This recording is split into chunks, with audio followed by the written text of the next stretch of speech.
Well, well, well. Welcome back, everybody. We meet again, folks. 3:21 in the morning, Rudy presents the Timmy War of the Spark Mythic Edition product returns. Oh yes, folks. You thought that was it? You thought it was just the Ravnica series? No. Well, one thing you gotta give credit with Wizards of the Coast. They don't give up. They're creative. They're like an amoeba. Wizards of the Coast is like an amoeba, everybody. Where it's like, the more you grab at it, it changes shape and evades you like a ninja. They released the Guilds of Ravnica Timmy Edition on their website. It crashes. People get upset, but for some reason, it launches a perfectly executed marketing campaign with Ultimate Masters box toppers. It just smoothly transitions. Like a beautiful snowflake. Very strange, especially in Florida. And then the Ravnica Allegiance Mythic Edition, Timmy Part 3 comes out. And they said, you know what? We're going to fix the problem because we don't want to use our website again. And we also don't have a beautiful marketing campaign to launch with box toppers for our mistake. So now, the third time around, brand new block, War of the Spark. And what happens?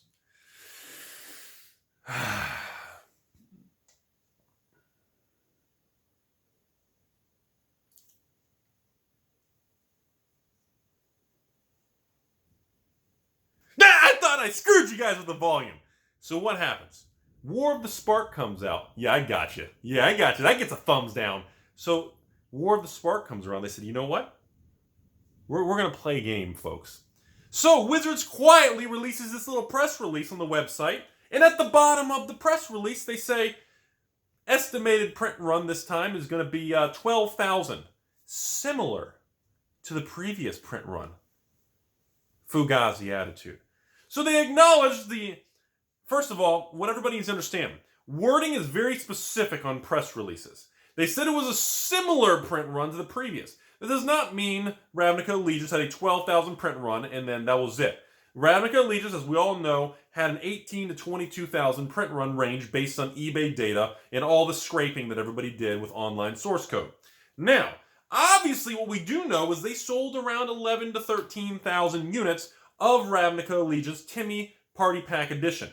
So when Timmy Party Pack Edition couldn't sell the 20,000 units, this time they just accidentally happened to let people know we lowered the print run to kind of let people know maybe you should consider buying. And then they figured out the holy grail of reprint equity. They got it. They actually understand it. Look, I just got a haircut. I'm clean shaven. I'm very professional looking because I have a real job. And I'm here to tell you folks, this is the first Timmy Edition box. I know, sit down. But just put the fast food down. Pay attention. I know you're at your job. You hate it. You're on your lunch break. You're hoping no one's listening. Giggity. I don't care. You're looking around. They figured it out. They're slapping in Ujin, and that's how you pronounce it. I don't care what you think otherwise. They put Ujin in the set, and they're throwing in Jace the Mind Sculptor. This is what we like to call playing it safe. This is kind of what we like to call an insurance policy in the industry. This is an approach where you know we couldn't sell the previous product. Public sentiment is going to be very cautious, going, hey, wait a minute. Last time it didn't go well. I don't know if we should we buy? Well, wait a minute. I don't know if we should all flip the product this time because it couldn't sell last time and now there's just no money in it. What do we do? Bob, what do you think? Bob number 2, what do you think? Great idea. So Bob number 6 comes in and says, yeah, I eliminated Bob 3, 4, and 5. And he says, we're going to put 2 staples. Reprint staples. Hardcore. I don't care if they put it in War of the Spark or not. Then we're going to put some staples in this bad boy. This time around, Rudy at Creepy Investments, which is not a real company and nobody knows. I mean, look at me. Do I look serious to you guys? You can't take... I mean, I'm a loser. Everybody knows it. This time around, folks, I'm here to tell you this is the first time I am actually going to purchase the Timmy Edition box. I know. I'm going after it. I'm not going to disclose how many I'm going to buy, But I've already made some phone calls to the Goldfish's WPN store, and we've gotten multiple school of fish together, and we've discussed that we are going to be going for a very substantial position in the War of the Spark Timmy boxes. This time around, with the adjustment in the safer insurance policy, play it safe, I mean, I'm surprised they did it, but I think they're going to overdo it this time. Because of last time, the fact the product couldn't actually sell out, and Rudy couldn't afford a haircut, they actually this time had to make sure that they are firing at all cylinders, folks. They had to make sure nothing bad could happen. And this time around, it will sell out. Think about it. At $250 plus about $25 in shipping and fee, let's say you're at $270, $280. Let's figure $280. Let's figure high. At $280, throwing in a Jason, Ujin's Dr. Sun's Goldfish with one fin. When you throw in those two cards, you're hedging the risk level substantially lower. So you obviously have the booster box, which I value at $80. So you take $280, chop off the $80 booster box. So now you're paying $200 for the 8 Planeswalkers, 2 of which are shoo-ins to have kind of a nice stable rock. We all like large rocks and boulders downstairs. And this time around, 2 of those 6, even if they only carry $100 to $150 of the weight, even $100, it's skewing the probability of losses to a low enough range where it actually makes me comfortable enough where the risk-reward teeter-totter is actually tilted saying, hey, this is the lowest risk product because we have a track record, we have a disaster previously, and now they tilted it a little harder to make sure there was no blowback. And as much as most of you watching do like different types of blowing, this is going to be a very, I'm not going to call it a good investment, but the risk-reward scenario is the most attractive I have seen. Now, most people say, Rudy, I think you're wrong because the first time around was the most attractive. That's not true. The first time around was a gamble. We didn't know the direction. We didn't know how the product was going to age.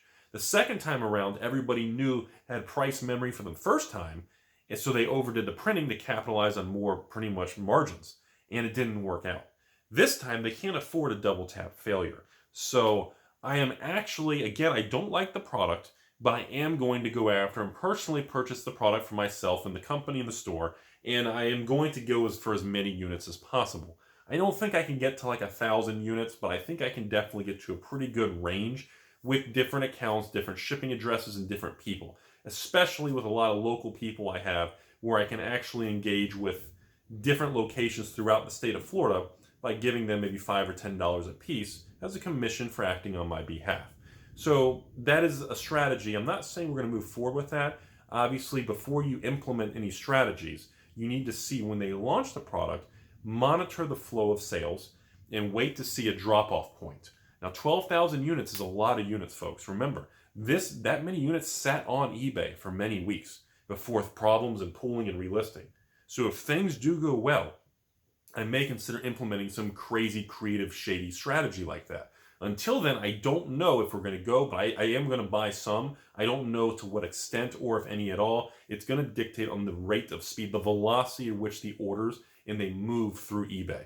So again, this time around, I was also told they're going to be hiding the quantities sold. Now, there's still ways to get around that if you're very good and you have some friends in the tech industry. Even if it hides the quantity sold as limited available, you can still pour the source code and get an idea of how many units are flowing through the system. So I want to lay it out there that everybody, I actually still don't like the product. I have nothing to gain from you all watching. I'm letting you know my perspective that this is a very unique scenario on the backs of the wave of Magic Arena and War of the Spark hype, because most Timmys who are interested have a very short-term time horizon. And people who have short-term time horizons tend to make decisions based on emotions. With the hype going on, the Magic Arena, the trailer, with, of course, War of the Spark, and every single 5-year-old in the Army is just throwing every money they can, stealing every credit card to buy every parent's credit card and box they can. This is going to present a very unique opportunity in which I actually do believe the product will sell out, and I do believe that there's going to be some money to be made for the evil flippers out there. So just be aware what's coming. We'll talk about it more as things go on, but just this is a unique animal, and I think they finally did crack the code, everybody. Let me know what you guys think. We'll have more videos on this particular topic coming up in the next few weeks, but I want you guys to be aware things have changed. There you go. That's all I got.